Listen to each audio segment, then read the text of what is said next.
नमस्कार मित्रों, आदर्श विद्या मंदिर मथानी में आपका स्वागत है। आज हम कक्षा 7वीं के अध्याय 4 के अंदर गणित विषय में अध्याय 4 के अंदर 4.4 शुरू करने।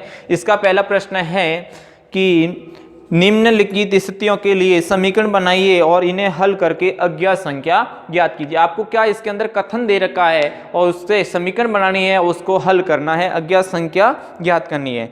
पहला प्रश्न है, एक संख्या के 8 गुणे में 4 जोड़िए, आपको 60 प्राप्त होगा। आपको क्या हो, कोई भी संख्या है उसका 8 गुणे में 4 जोड़ना, तो हमें वो संख्या पता ही नहीं है, तो हम क्या करेंगे, माना वह संख्या क्या है, x मान लो।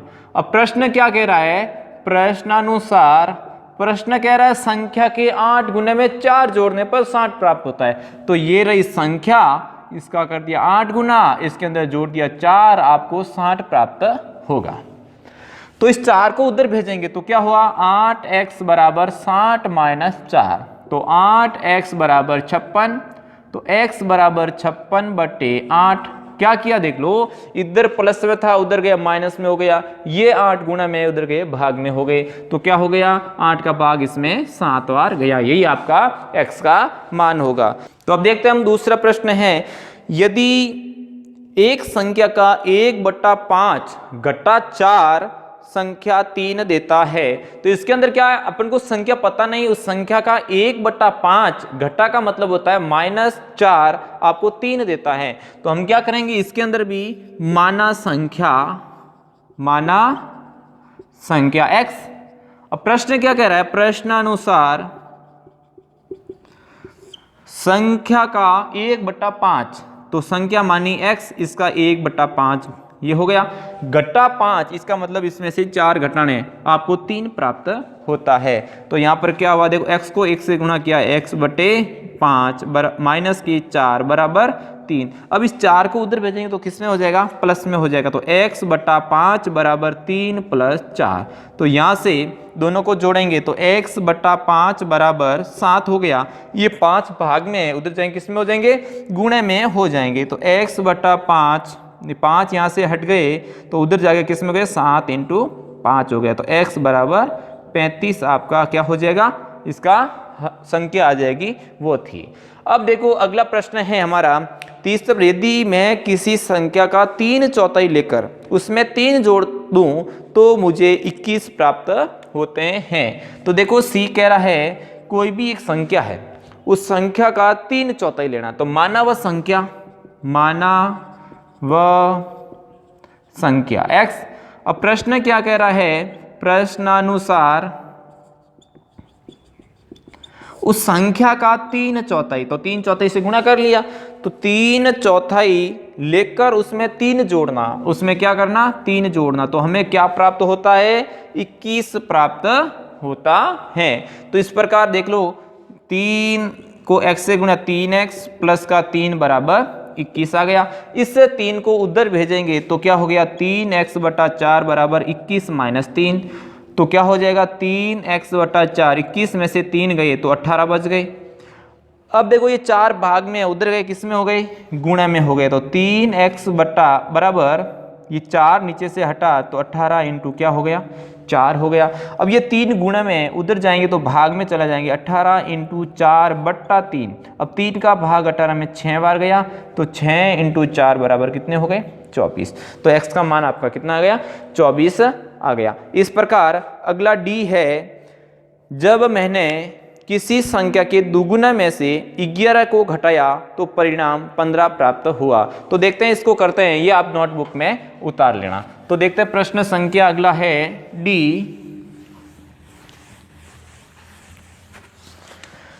कह रहा है मैंने किसी संख्या, तो संख्या मान लेते हैं, माना संख्या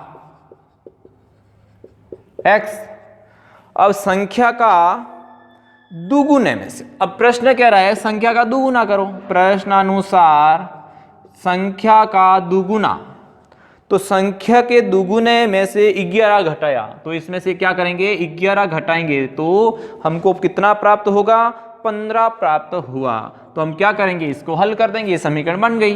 तो 2x बराबर 11, माइनस का उधर जाएंगे तो किस में हो जाएंगे, प्लस का 11। तो 2x बराबर, इनको जोड़ देते हैं तो हो जाएगा 26, ये 2 के गुणे में है, उधर जाएंगे तो किस में हो जाएंगे, भाग में हो जाएंगे। तो x का मान 26 में 2 का भाग कितनी बार गया, 13 बार गया। इस प्रकार हमको कौन सी संख्या प्राप्त हुई, 13 हुई। अब अगला देखते हैं, मुन्ना ने 50 में से अपनी अभ्यास पुस्तिकाओं की संख्या के तिगुने को घटाया, जो उसे परिणाम 8 प्राप्त हुआ। तो ये कह रहा है मुन्ना ने 50 में से अपनी अभ्यास पुस्तिकाओं की संख्या के तिगुने को घटाया। तो अभ्यास पुस्तिकाओं की संख्या कितनी हमें पता नहीं है, तो उसको अपन मान लेंगे। तो क्या करेंगे, ये हो गया डी, ये हो गया ई। तो माना अभ्यास पुस्तिकाएं, माना अभ्यास पुस्तिकाएं। अब क्या है, x मान ली।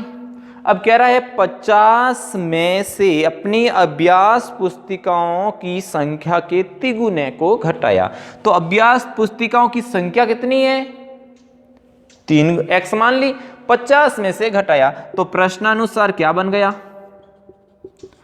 टोटल 50 पुस्तकों में से 50 में से अपने अभ्यास पुस्तिकाओं का 3 गुना। तो इसका मतलब x का 3 गुना में से घटाया तो हमें क्या प्राप्त हो गया, तो घटाया तो 8 प्राप्त हुआ। इसका मतलब यहाँ पर कितने हो गए, 8 हो गए। तो अब क्या करेंगे, ये माइनस का 3x है उधर भेज देंगे तो किसका हो जाएगा, प्लस का हो जाएगा, क्योंकि माइनस के उत्तर नहीं लाना, अपन को प्लस में लाना है। इसको x को प्लस करने के लिए उधर भेजेंगे और ये 8 को इधर लेके आ जाएंगे। तो 50 माइनस 8 बराबर 3x, 50 में से 8 गए 42 बराबर 3x। अब ये देखो, इस पूरे को मैं ऐसे भी लिख सकता हूँ ना।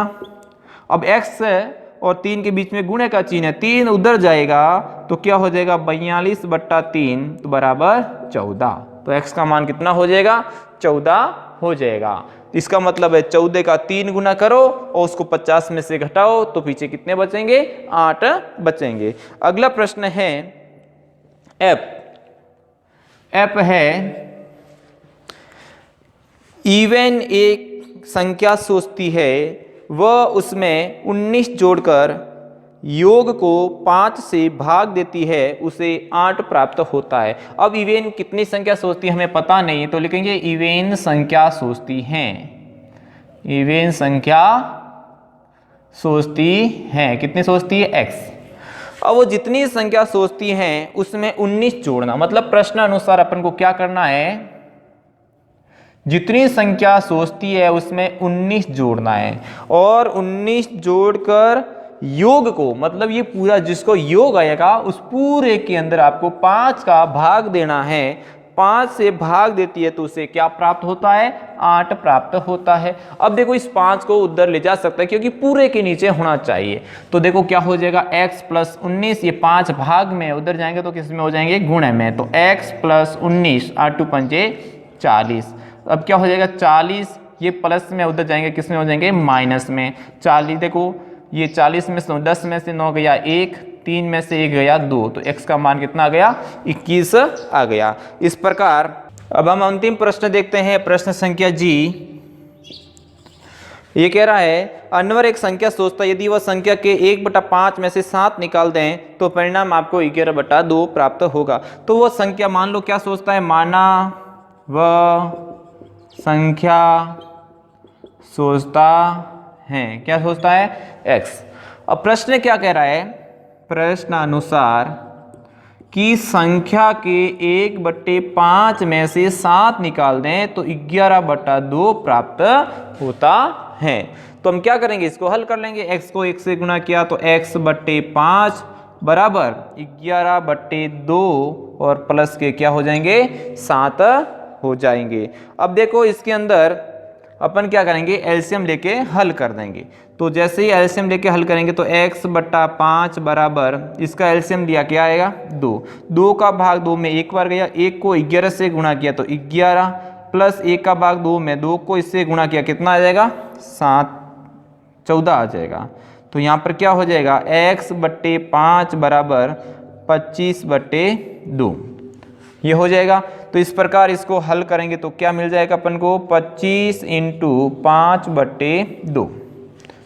क्या किया, ये भाग में उधर गया, गुणा में ये इधर हो गया, तो इसको गुणा करेंगे तो कितना हो जाएगा 125/2 आपका x का मान हो गया। तो इस प्रकार ये हमारा प्रश्न संख्या 1 पूरा हुआ। अब हम अगली क्लास में इसके अगले प्रश्न करेंगे। आज के लिए धन्यवाद।